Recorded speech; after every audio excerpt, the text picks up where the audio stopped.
Counter-narrative news in our local working class park by the basketball court. Well, call it basketball court. Of course, it's a working class area, and we have the most tiniest rotten headboard on the basketball half court. Just discussing, a very interesting discussing with a local youth who's now 28, 29 years old. I've seen him grown up around here, and it was nice to see him. Just started chatting, and then he was calling his friends around his generation and all these guys who are now, some of them just become fathers. And but this guy's very passionate about basketball, and he's very keen to support projects and campaigns, and even to push towards one to get proper basketball facilities in a lot more places in our local community over here in West London. But the reason I'm actually reaching out to you guys, audiences of Counter-Narrative News, is I want to talk about culture, and particularly British white culture. How there is not really a British white culture. Now, of course there is a British white culture. Culture means just the way people do things, the patterns, the rituals of how people just do whatever they do in life and all aspects of life. That's culture. However, what we're talking about here is music, dance, food, etc., a vibrancy, a beautifulness. Does Britain have a culture? Do white Brits have a culture as compared to the cultures of the global south, the Caribbean, Latin America, Africa and Asia, to which they often indulge and delve into and often appropriate? The answer, to cut to the chase, is no. Comparatively, emphasis relatively, British white people don't have a culture. Why is this significant? Why am I commenting on this right now? I'm commenting on this right because there's a little group of a youth organisation that calls themselves communist in Britain, and they're constantly indulging in the most toxic and blatant form of neo-Nazi far-right National Front type English nationalist or British nationalist culture. They're just in love with it. They're just uncritically, in a very cringy, arrogant kind of just stupid and silly way, just hyper enthusiastic about wanting to be like a Tommy Robinson or Yaxi Lennon or an old school NF. And they're trying to spin that as some kind of progressive British working class culture. Of course, it is British working class culture, isn't it? It's that toxic, colonial, far-right, mass-based British white working class culture, very much encapsulated and defined formally in British history on a government level with Brexit. So, yeah, there is that culture. But this is the interesting things. When it comes to people, any kind of cultural, political, social forces in our society that don't want to associate and they want to oppose that far-right, racist, toxic, divisive culture which facilitates the strategic interests of the British ruling class. Now, if people don't want to associate with that, they do associate with another type of culture, and that's basically anti-colonial culture of black and brown people, particularly from the Caribbean, but also Asia and Africa as well. But there's particularly one place in the Caribbean, and we all know what island that is, right? It's Jamaica.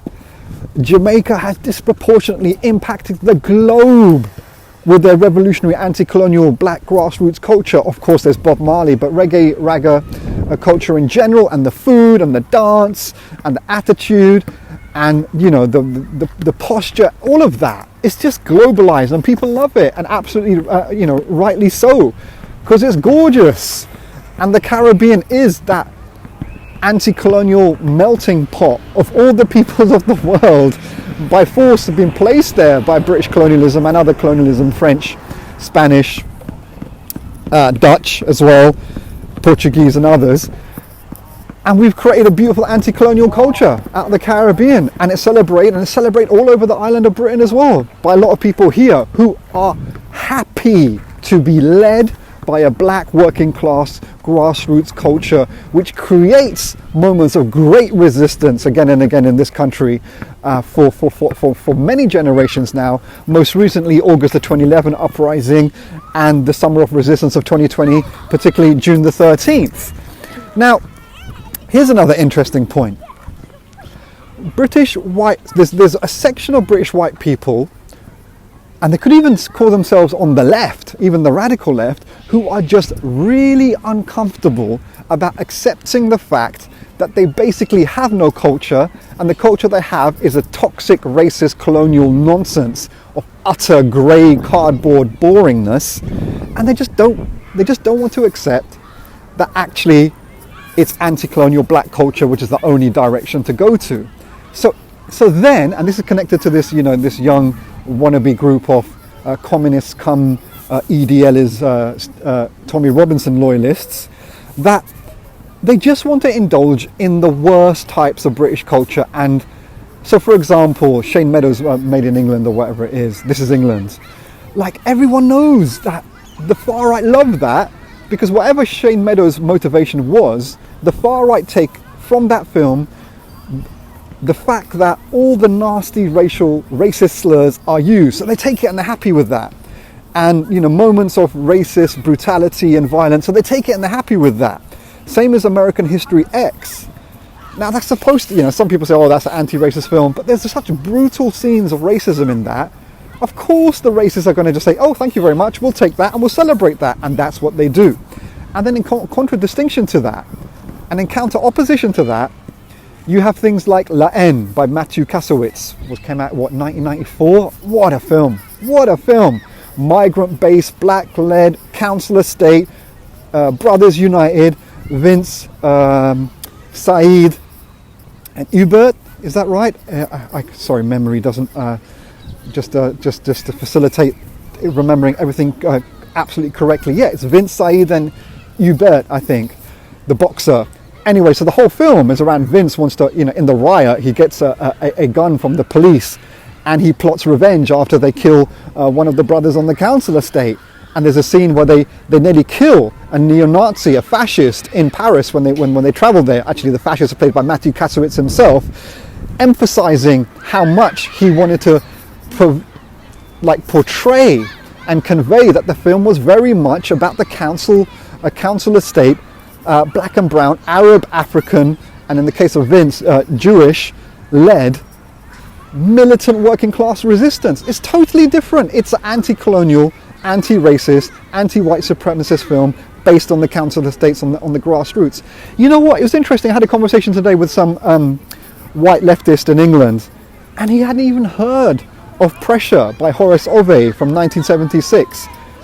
One of the first black-made films in Britain about black working class experience, and a beautiful film, revolutionary film, filmed at the grassroots in Ladbroke Grove, Notting Hill. He hadn't heard of Babylon, hadn't heard of Burning an Illusion, made in 1980 and 81.